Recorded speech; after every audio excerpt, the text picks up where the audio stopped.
Hi guys, and this is going to be our last section on HTML tables. In this section, we will basically go through everything we did so far in HTML tables section. So let's see.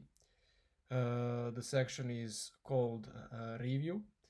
A great job. In this lesson, we learn how to create a table, add data to it, and section the table into smaller parts that make it easier to read. Let's review what we have learned so far. So let's see.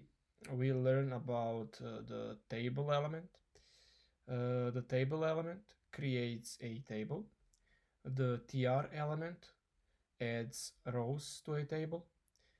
To add data to a row, you can use the td element or table data.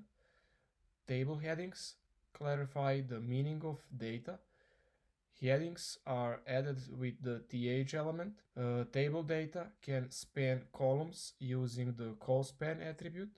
Table data can also span rows using the rowspan attribute.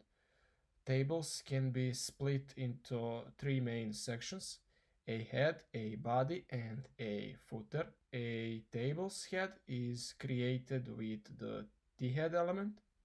Table's body is created with the t-body element, and table's footer is created with the t-foot element. All the CSS properties you learn about in this course can be applied to tables and their data. Okay, congratulations on completing HTML tables. Let's see the instructions. Take some time to experiment with your new knowledge of tables in index.html.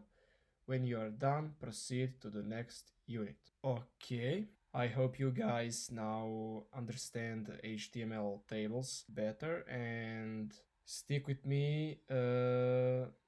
In the next video, we will go through quiz on HTML tables, and after that we will have another video, another project video, where we will also create some HTML tables.